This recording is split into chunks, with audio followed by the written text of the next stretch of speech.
The biggest name. You're locked into JJ and Alex.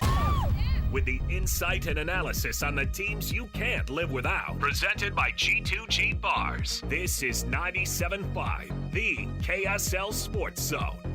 Gotta wait for the drop here. Welcome back. I mean, we just can't get things going until we hit here, right? You got to get to the chorus. Come on, here we go. You can't play this without getting there. I know, it's just as well. Let it go. Here we go. There we go. Now it feels better. Welcome back to the program. JJ and Alex, 97.5 the KSL Sports Zone. Ha ha ha ha. Our program is always brought to you by G2G Bars. All natural ingredients and no preservatives make the G2G Bar perfect for anybody who needs that quick, tasty, nutritious boost. That's what people in the car say when I have a hot take here on the radio. I will tell you, a lot of time spent in the car, by the way, with the kids this holiday season. That's hard. Why? Just driving kids around a lot of stuff, and then we ended up going down to southern Utah, and that's a long haul with 7 kids. So there you go. And I don't get the choice, by the way, of any music ever. So you got to take that aux cord away from the kids. Man. You know what? You need to educate them on what real music is. Hey, you guys, we're gonna raw dog this this drive down to St. George. Oh no! You can't. You have to stare at the seat in front of you. For the whole time. Can we talk? Not unless it's to yourself. Sorry. That's it.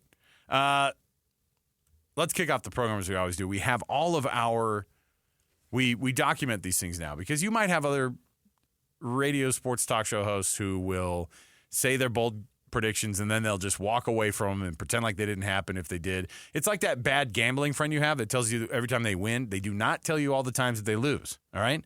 We will bring you both of those editions because our producer, Alex, a meticulous record keeper. So there you go. He will also keep tabs on this one so that we can also bring those up. Not just, by the way, we use these throughout the year. I'll go, remember your dumb prediction? Well, now we get to bring them all up. Oh, no. All right? So let's kick things off as we always do with the cut, top of the hour. Let's go. It's time for the biggest story of the day. This is what made the cut with JJ and Alex on 97.5, the KSL Sports Zone. All right. And this program is always the cut brought to you by your Doug Smith family of dealerships. Dodge, Ram, Chevy, Subaru, Kia, and now Mitsubishi and American Fork. Go check them out. All right. Our wild and bold predictions from 2024. We sat down, would have been a handful of days, I mean, almost exactly to this day, last year in 2024, and we made some predictions. So let's roll through, and we had some just things that we had on our mind, and there aren't necessarily, I don't know, like the first one here that is totally wrong and really dumb of you, JJ. I say that just because this is my worst one. This is actually a bad one, and I'm like wondering because there's not really anything else on here that's not a local team, but I guess we were just on this kick or whatever. So JJ throws this first one out. It says, JJ says the Lions will not make the playoffs this year. How? Hey, you know what? They might not get the number 1 seed. Oh, my gosh. We'll see. Did I get fired? I think that...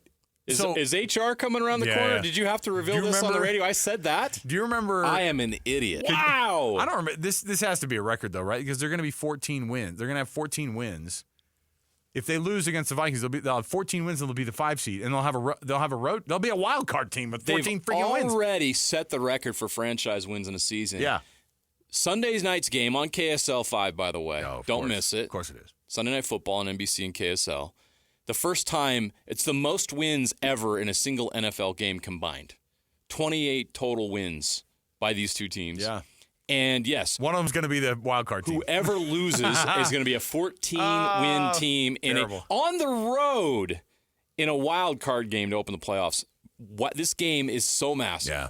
No, and that's the other one gets a week off. That's probably what you were thinking. That's probably what you were thinking. And it's 2 wins away from a Super Bowl. That they'll go. They'll have a shot to make the playoffs. This is they're What's not going to get the crazy is number I 1 guess seed. if you think of it that way, they might be one and done in the playoffs, which is insane. They're pretty fun to watch, though. Man. Oh, they call some crazy plays, man. Okay, our Utah football resolutions for 2024. Oh boy, I said Cam Rising starts every game. How are we doing on that? How many do you end up starting then? Do we have a sad trombone? Was it 2? SUU and Baylor, right? 3. That's it. Oh, Arizona State 2. Yeah. He started 3 games. So 3 games. Not on. JJ, what was your prediction for Utah for football? Utah wins the Big 12. But I love that you read that like it actually happened, but it was a sad Utah wins the Big 12. Like if you were the opposing coach. Yeah, we were wrong on those things. Cam Rising starting every game would have likely at least helped the cause for Utah. BYU fans, I make up for it with my BYU yeah, the resolution. JJ's BYU resolution Hang with was me here, Cougar phenomenal. fans. Hang here with me. So I said that BYU and Utah have to lean into making their game that they play this next year. At that point, it was, I don't even know if we knew what the schedule was, if we knew it was in November, the November 9th game or not yet.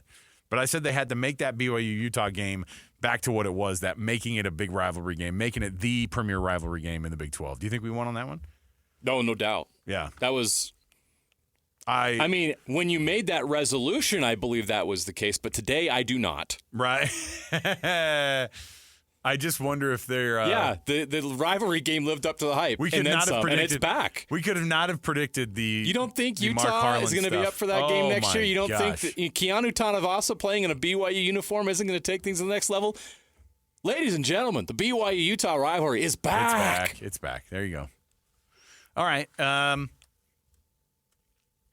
And then I said another one here, which was BYU is going to go 5-4 in Big 12 play. That's their resolution.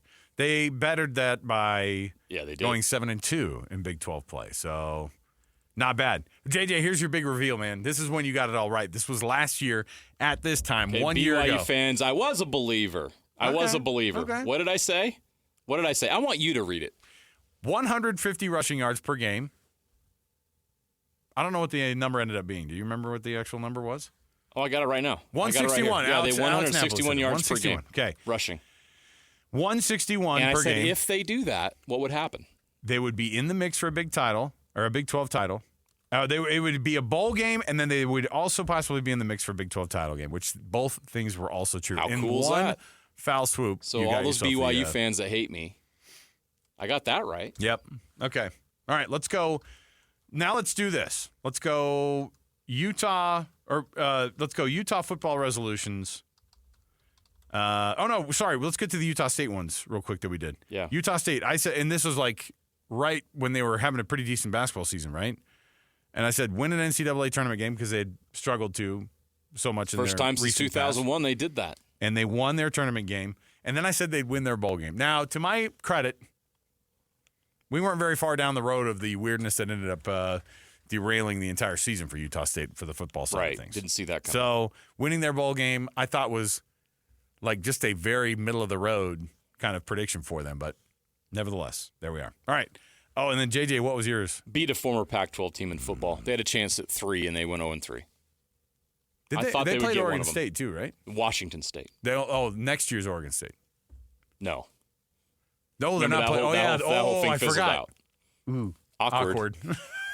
Sorry, guys. Sorry, Beavs. The Beavs will not be playing Mountain West teams in 2025. But hey, they'll all be conference mates soon. Don't you worry, guys. Everything's going to be back to normal.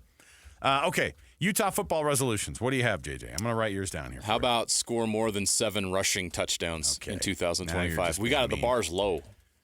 Now you're just being mean. No, like dynamic offense. Got to be better offensively.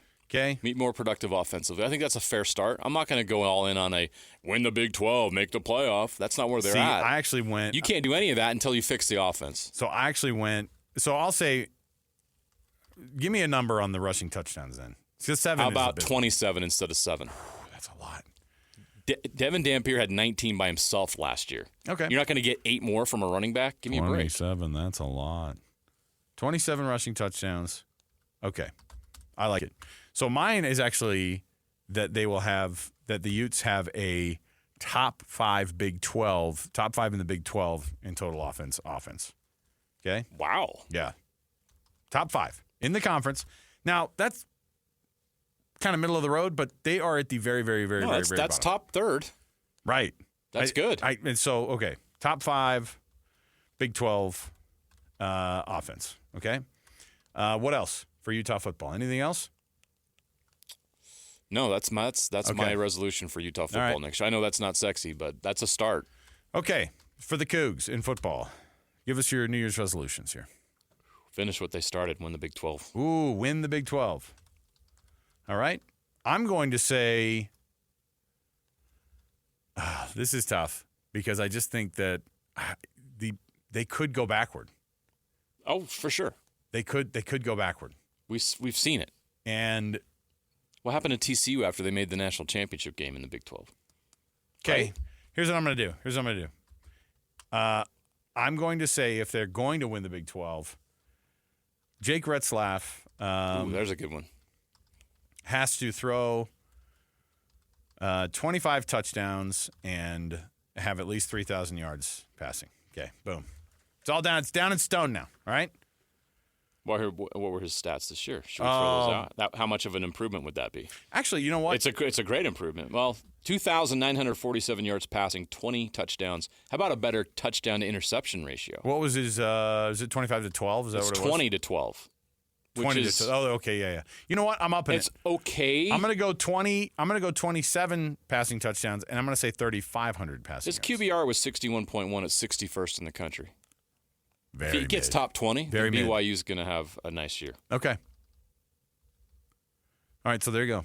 All right, Utah State. Got lots of hope going. You want Utah State resolutions? Guys. Oh, boy. I want to do a basketball one, though, for Utah State. Okay, let's do it. Can I do a basketball one? Yeah. Hoops. They go to the Sweet 16.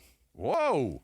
This team is really good. They took that step last year of winning a first-round game, and I feel like this year's team will have a better seed because of how well they've played here in the non-conference. They've got road wins at St. Mary's, San Diego State, and Nevada in the bag right now. Not bad. And a neutral site win over Iowa. And this team's going to have a really nice seed if they continue this, and I think they're going to be in a position to go further than they have in a long, long time. Okay.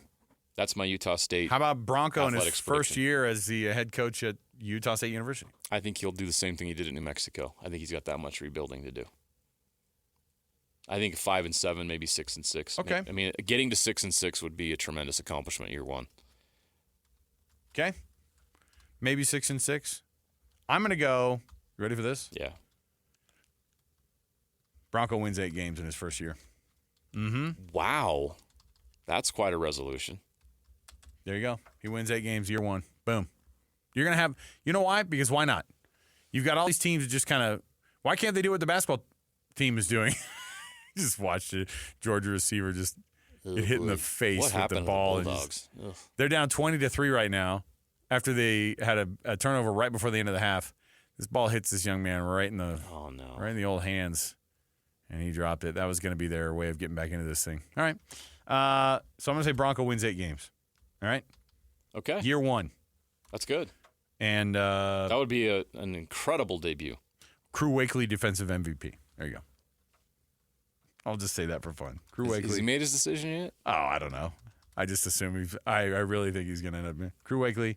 And it'll look even more fun when he's at Iowa State. Do a Nate Johnson. Finish where he started. Okay. Yeah, like absolutely. Crew Wakely. I'd love to see Crew up in Logan again. Defensive MVP. All right. No time for the other teams, huh? We're just going to stick to college. Well, do you want to do some more? Let's do some more. I mean, Let's do you want to do a Utah Hockey Absolutely. Club? Let's do Utah Hockey Club. Club. It's pretty obvious what we want that one to be. And that's this year. What is it? Playoff run. Playoffs. Playoff run. You don't even have to win a playoff game. Just get there. Okay. I'm going to say I don't think they're going to make the playoffs. But I'm going to say that they don't really have all-stars this year either because of the whole Eight Nations Cup or whatever it is. No. Okay. I'm going to say, oh, man, this is tough. How many games has Bear won during his time in being the head coach? I want to know what his actual wins are because he's like 101, but I don't know what like his best year has been. And so I'm going to say, I'll just say this. Bear wins more games than he has in his career this year. Boom. But I still don't think they make the playoffs.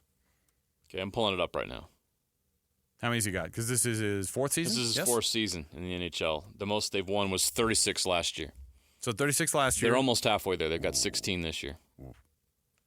And they've They'll get past 36 wins. I don't know, brother. No, they will. Okay. You still miss the playoffs if you don't. I mean, you can.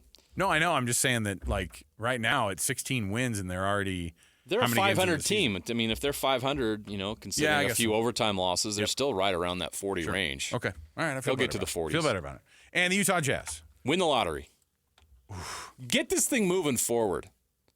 Like, this is like it's. I get what they're doing. But they're not. But they you can't got to do anything. see progress. They can't do anything to make that happen, though. It's not like they do anything. You've got to eventually have something happen.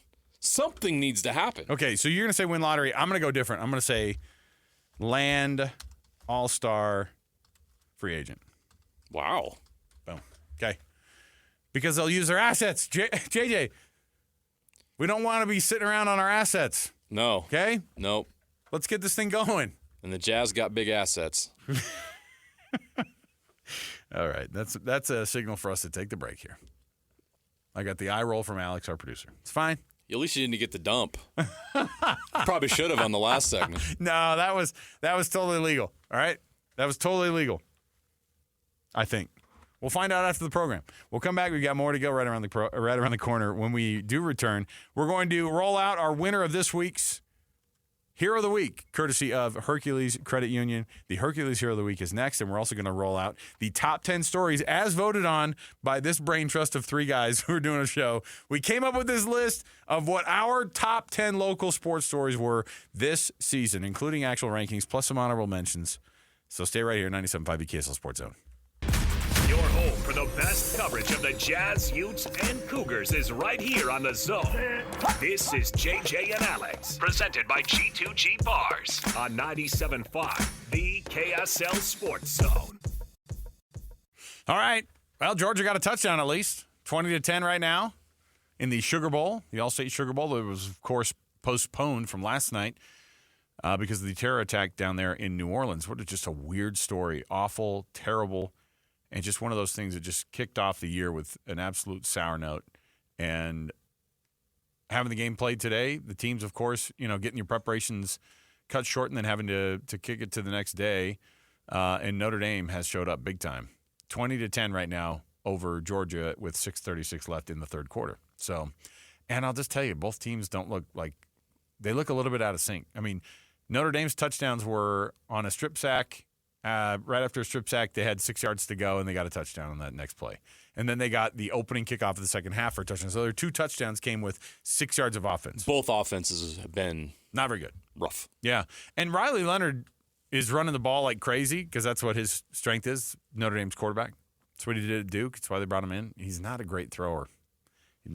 But they're up by 10 points on the number 2 seeded Georgia Bulldogs. And by the way, like I don't know, Carson Beck isn't that great either, but Georgia's backup quarterback has just been not great. Yeah, it's a tough spot. So, all right. JJ, got some stuff to bring up here for you. Our top 10 local stories here that we decided were the top 10 local stories in college football. Or not college football, just in the state of Utah for sports. Let's start at 10. Actually, let's throw our honorable mentions first. What do you think? I like that. Honorable mentions first. The Jay Hill heart attack news. And might sound macabre, but it was just one of those news stories. And because it ended the way it did, which was, it was acted on quickly. He ended up being okay. Ended up coaching in the game the next day. Pretty miraculous, yeah. It was, but that story itself was just an absolute shock in the moment. RSL qualifying for the Champions Cup for the first time since 2016. Made the playoffs. Honorable mention. Chicho had a nice year. I threw out BYU's basketball conference, their opening year. Oh yeah, in the Big 12 conference. They were one of the best stories in the Big 12 last year, if not the story. Nobody expected them to go and basically finish 5th in the conference to beat Kansas on the road their first year in the Big 12. Remember how bad we thought they were going to be last year? It was pretty special. Yeah, and so we had them. They were the Arizona State of last year. Well, maybe not that high up.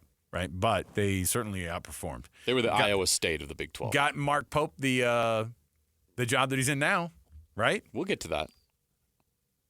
All right. That did make the list. Another honorable mention was the fact that we could not come up with a storyline that was worthy of being in the top 10 local stories. The Jazz did not make the top 10 local sports stories this year.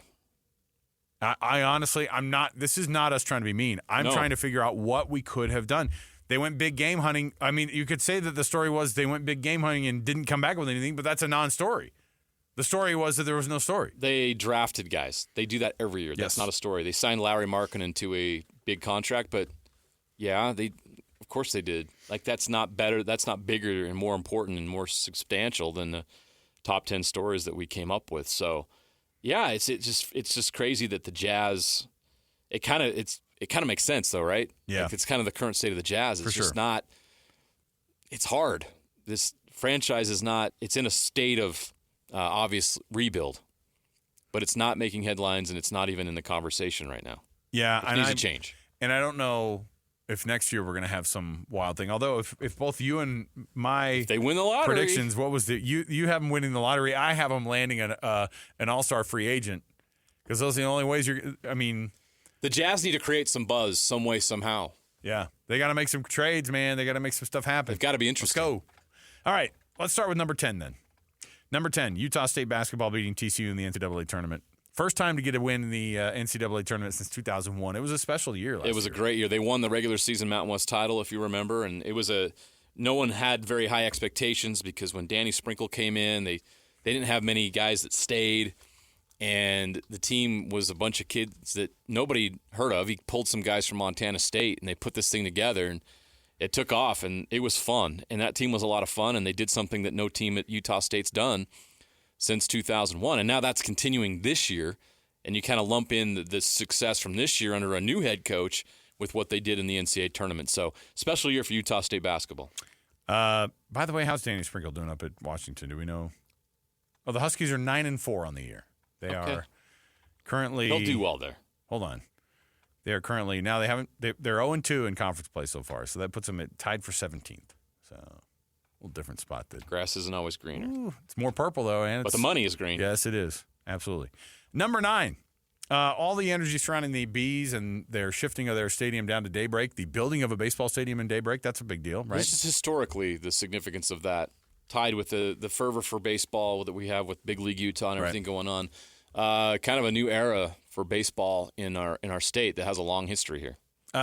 Number 8 was the Utah and BYU football game. By itself, a singular football event that made the top 10 because it had so many things. It had everything. And we hadn't had it for a couple years. Yes, and it was exciting 3 to have years it to be back. exact. And it lived up to the billing of controversial, a tight game, pissed off fan bases on both sides, an athletic just like the good old days. An athletic director who was like, let me say something. Hey, let me say something. Give me that mic. Like, that was wild. All the things that surrounded it became one of the most insane and intense rivalry situations. I think when we were going through it, that immediately became a top 5 rivalry moment, didn't it? Or a top 3 even?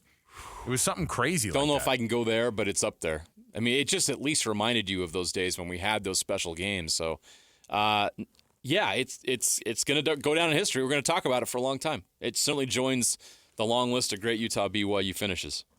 7 on the list is A.J. Debansa. Just the entire story surrounding the number 1 basketball recruit in the country for 2026 and how they were able to land. Sorry, he's the number 1 draft prospect for 2026. Right. He's the number 1 college prospect for 2025.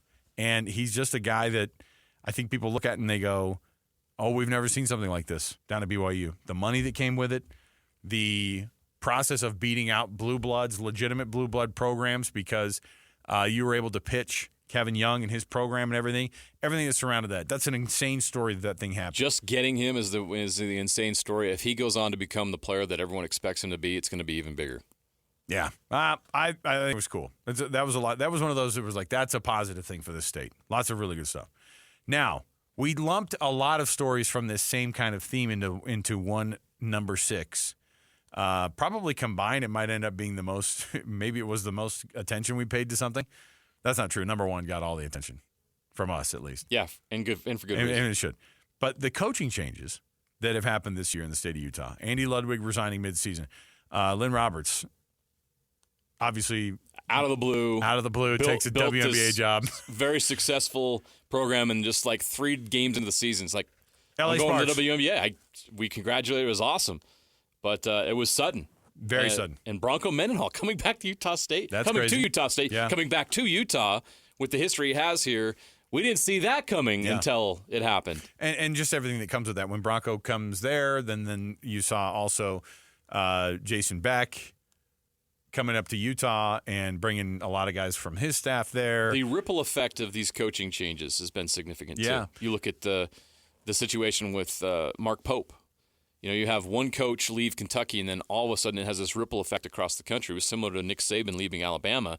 And now the trajectory this put BYU basketball on after Coach Pope's departure to Kentucky, where it's a perfect fit for him, but to bring in Kevin Young to BYU and usher in this new era of BYU basketball that is progressive and supported financially. You see the changes going on there and what this means. That was a significant development. And then, of course, Danny Sprinkle moving on and Jared Calhoun coming in, and the Aggies have not skipped a beat.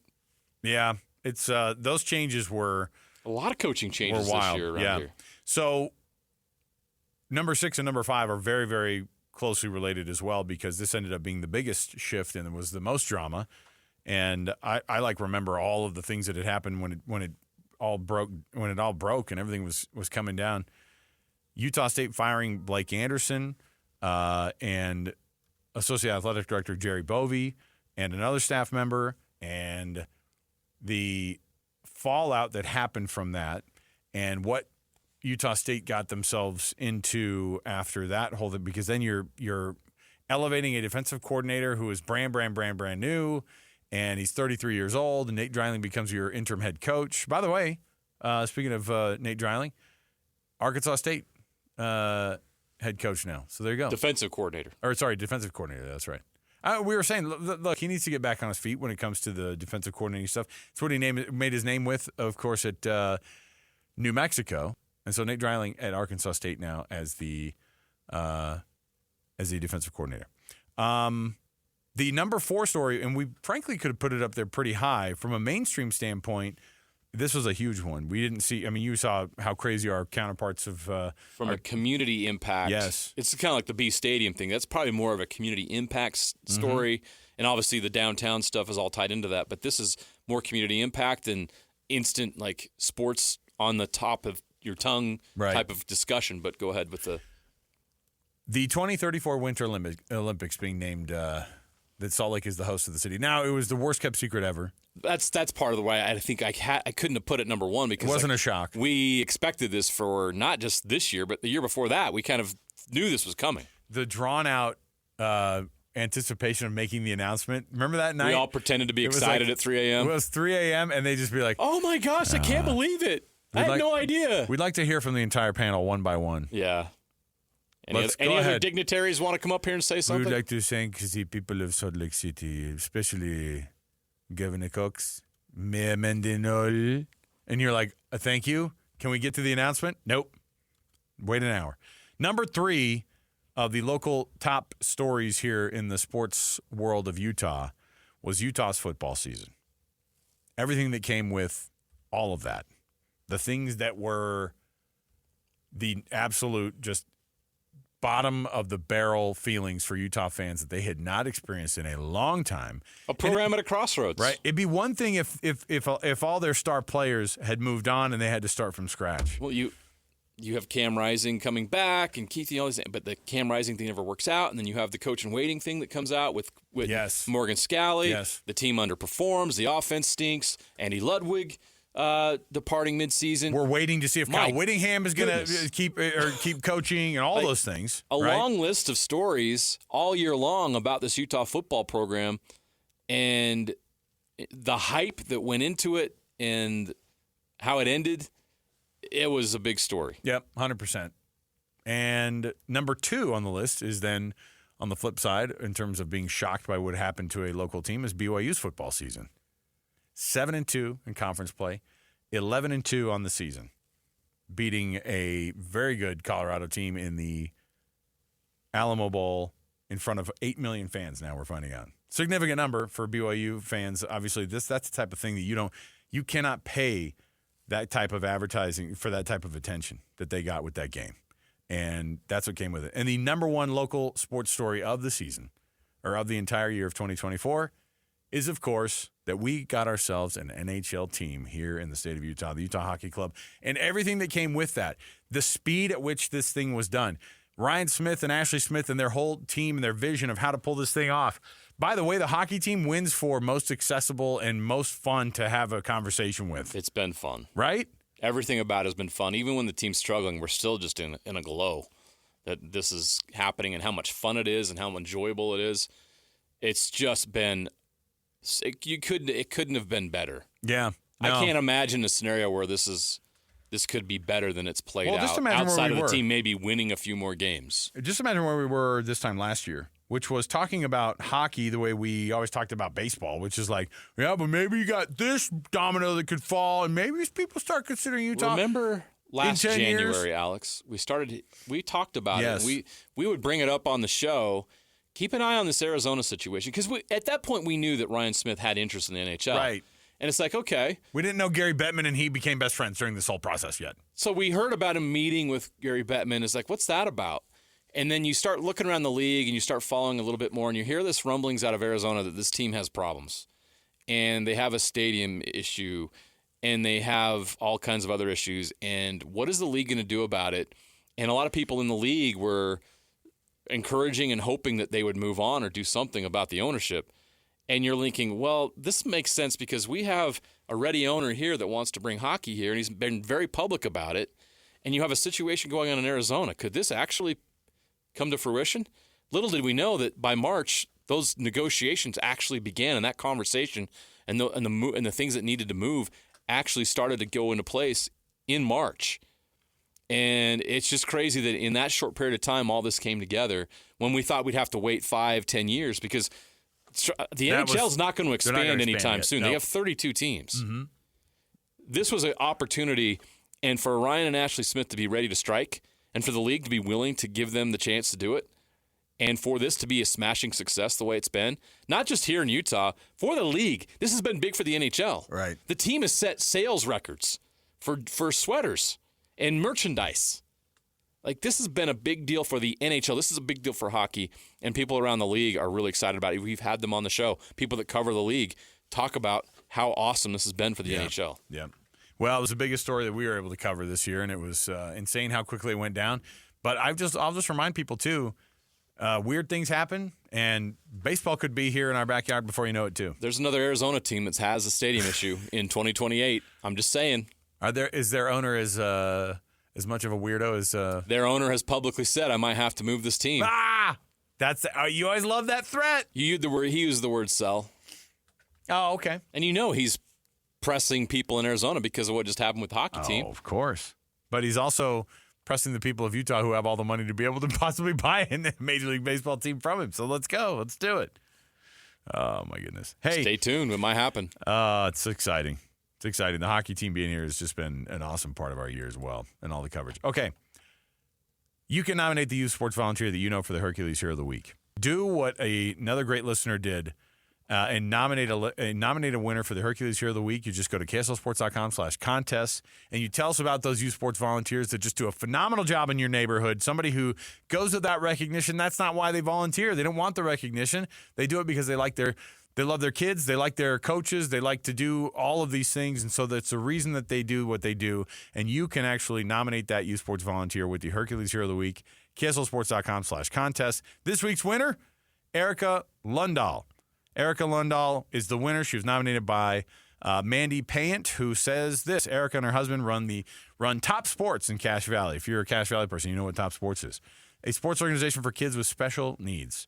They put so much time and so much effort into making sure our kids with disabilities get to play sports too, and it's all volunteer. We are so grateful for them. That's awesome. Phenomenal. So, Erica Lundahl gets a Visa gift card from Hercules Credit Union and $200 to Beehive Meals, and she is this week's very deserved winner of the Hercules Hero of the Week. We appreciate all those nominations. If you hear this and you know you have somebody in your mind you could probably nominate, go to KSLSports.com/contests and nominate that person today because we want to honor them too. All right, we'll take the break. We'll come back. What the Big 12 has said about the officiating, not just that targeting call, but just overall this season. Brett Yormark had some things to say, and he's going to roll out. I'll roll out a quote for you when we come back about what they want to do about the officiating problem that they have in college football. Stay here, 97.5, the KSL Sports Zone. Accessing. When TV and radio collide. Love it. Wow. This is what you get. You're listening to JJ and Alex, presented by G2G Bars. Don't touch that dial. On 97.5, the KSL Sports Zone. Coming up in just a few minutes, Big T Thurl Bailey going to join us on the program, his weekly dip in as we get to chat Utah Jazz with a Utah Jazz legend. So we'll get with Thurl in just a few minutes here. It is 23-10 in the quarterfinal matchup between the Notre Dame Fighting Irish and the Georgia Bulldogs. And I just, you know what? It hasn't been a great game. Has not been a particularly fun game to watch. But Notre Dame does have the fire right now. They're the ones with all the momentum. They've been able to figure out this Georgia defense a little bit. They're moving the ball on the ground a lot. They're running the ball a ton, and it's working. If this score holds, all of the teams that won first-round playoff games will advance to the semifinals. Yeah. And I said it all along. That's cheating. Oh, you get a pre-playoff game? That's cheating. On your home field. I'm telling you. In December. The amount of complaining that we do, regardless of how this thing went. If it would have been all the higher seeded teams, every 1, 2, 3, and 4 all won, and they blew out all their teams. I guess we're just getting the same old, same old. I know they're all SEC semifinal. Because no one feels good about, man, that upstart underdog, number 8 seeded Ohio State. Nobody saw them coming. You know? The Cinderella run by the Buckeyes. The only Cinderella team in this entire thing was the number 3 seeded Boise State Broncos. Yeah. And they weren't really as Cinderella, is what I'm saying. So it's just one of those things that I'm seeing how this thing keeps going, and I can find something to complain about. Well, we got something to complain about. The officiating. Oh, Brett Yormark, my guy, the commissioner of the Big 12. He's got to stand up for his team. I know. And look, ASU was, they were up 31-24. It was 4th and 13. Kenny Dillingham's guys call an all-out blitz. Zero blitz. Why are you all running hands zero on blitz deck on 4th and 14? It's crazy. I think they thought we're going to get right to him, and they did not. Texas picked that. By the way, the pickup of that with that pass pro was phenomenal. Perfect blitz pickup, and then from there it was just about the quarterback putting it on the numbers, and he did. 25-yard touchdown. Crazy. And that was the ball game. Texas took the momentum, and Arizona State never got it back. Here's what Brett Yormark said. I've had multiple discussions seeking clarity surrounding the targeting call at Arizona State in the final drive in the fourth quarter with Richard Clark. Moving forward, we need to address CFP officiating to ensure national standards are developed. These standards will be crucial to the CFP's future, and I look forward to discussing them with my fellow committee members when we see them next. So like a college football playoff referee again union.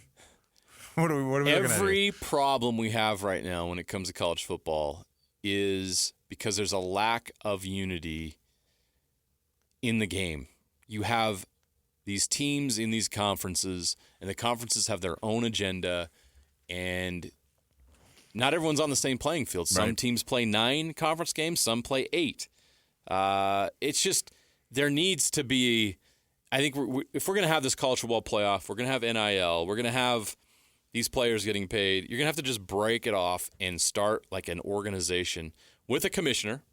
Maybe Alabama Jones at age 72 will come out of retirement and run this new league. Maybe it's somebody else. He's got too many Verbo commercials. By the way, it's crazy that he has more commercials than even like Prime does. I think he's making more money post-coaching than he did when he was coaching. And he made a lot of money coaching. I love his agents like, he'll say yes to anything. I don't know what this guy's doing. Jeez. Aflac. So there needs to be at least some oversight or some kind of association away from the NCAA that can enforce things like unified calls, officiating, scheduling, everything. Essentially, we need that break-off to occur.